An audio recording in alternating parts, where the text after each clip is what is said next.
Hi, Satnam. We're all addicted to something, right? It might, for some people it's sugar, for some people it's alcohol, for some people it's drugs, for some people it's just their story. They've got a really good story about what's happened to them in life and how they're the victim, and they'll absolutely defend that story if they need to, and they can get buy-in from anyone if they tell that story because trauma happens. That's a fact, right?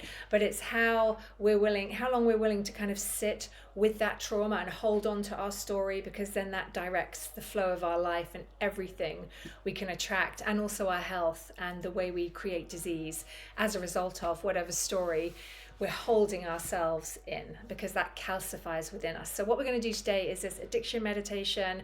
I harp on about the addiction meditation and the fists of anger exercise because they're both 3 minutes long. They're both super short, super quick and easy. And if you do both of them every day, you will change your life. I guarantee it. I speak from personal experience and working with so many other people who've done the same thing. So let's get into the addiction meditation now. If you know someone who is an addict, or perhaps who goes through that typical program of trying to unbecome an addict, then generally what's used is willpower. So for example, the alcoholic goes into the bar and he or she is trying to resist the alcohol using willpower.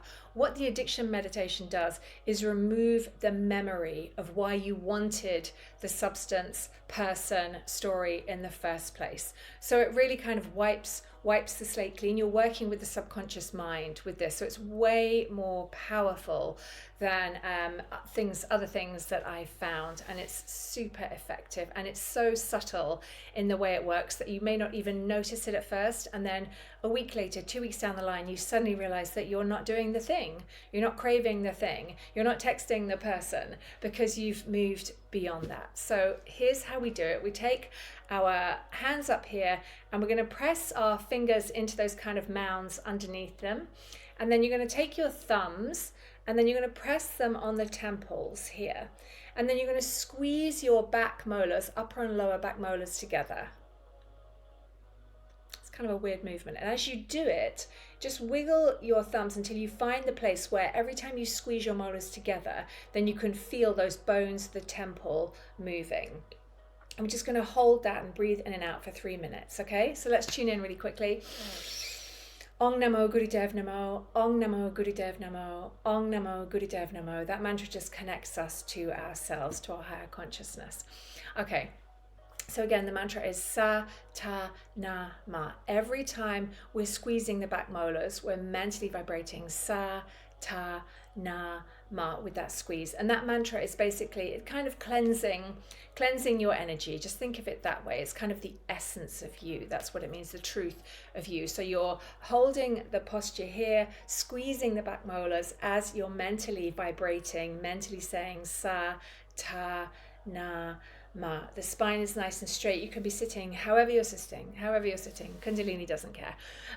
But just keep the spine nice and straight, because we're always moving energy up through the spine in Kundalini, and the chin is always kind of gently tucked. Should we do it? All right, let's start. I'm going to turn this mantra up a little bit just because it might help you remember. Sa, Ta, Na, Ma.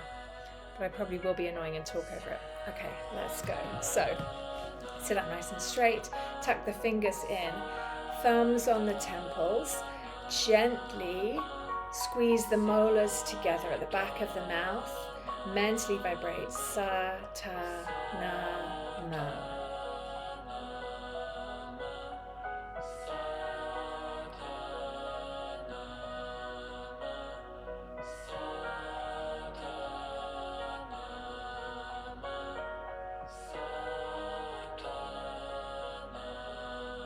And just hold the posture. You don't have to be pushing in really hard with your thumbs.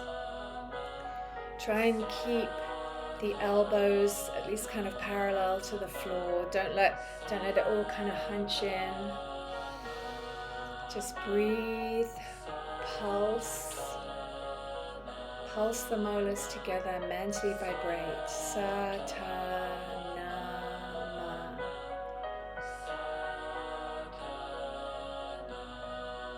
Close the eyes, just have an experience of yourself in your system. Breathe long and deep. See how much breath you can put into the chest. Let the belly fill first, let the chest fill last. Keep squeezing the molars. We're halfway there. If the arms get achy, it's because, just like with the Fists of Anger exercise, the 3 parts of the nervous system are held in the armpit. And so when we ask the body to hold a new movement like this, the nervous system has to upgrade and the body can protest. If you drink a lot of coffee or you have a lot of sugar, you might find this especially hard. The first couple of times, after the first couple of times, it's going to get so much easier because the body upgrades really quickly.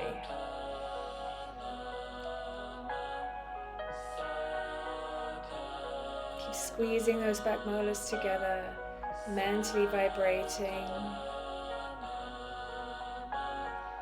Sa-ta-na-ma.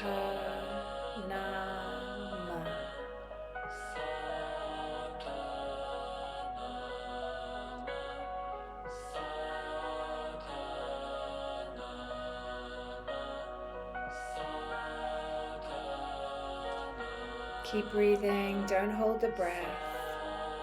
Last 20 seconds, you're almost there, you're doing a great job.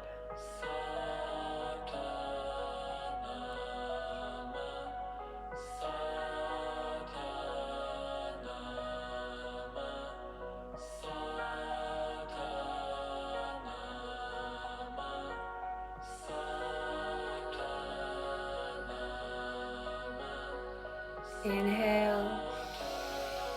Hold the posture. Now pull up on your pelvic floor, rectum, sex organs, navel. Send the energy shooting up the spine. Focus strongly on the forehead, like you're looking out of the forehead from the inside. Hold and release.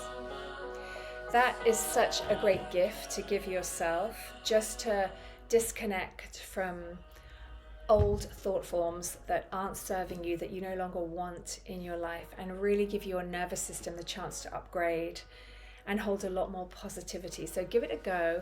Try that for 7 days. I noticed that after 7 days, I had just stopped looking at Instagram and social media, and then just keep going with it, because it really is an amazingly simple practice that will change your life if you let it. Good luck. Sat Nam. Thanks for joining.